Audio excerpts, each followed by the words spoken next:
Google Cloud Monitoring's Uptime Checks is a lightweight observability tool that enables application owners to easily monitor the performance of an application.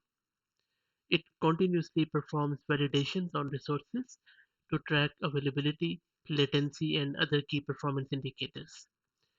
And we know that HTTP POST is a standard way to create or update a REST resource.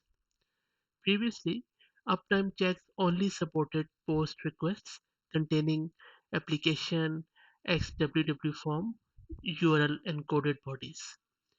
But now, request bodies can be of any type, including application JSON, application XML, application text, and even custom content type. Let's see a demo of Uptime check with application JSON request body type. I'm in my GCP environment and you need to go to monitoring and uptime checks and then on the top click on create uptime check.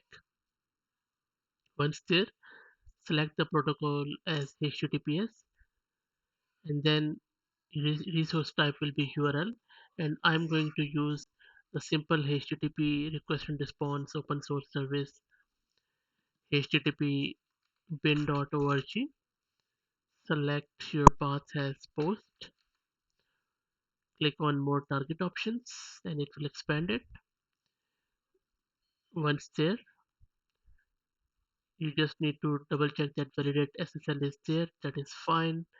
Now click on um, before you click on continue, re- select the request method as post because that's what we are going to use, and then content type will be our new one,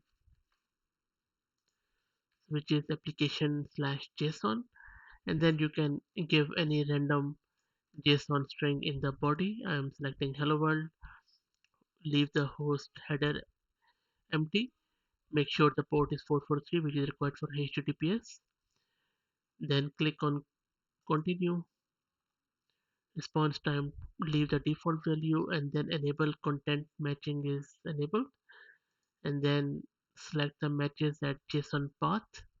In the JSON path, give JSON.hello just for the testing purposes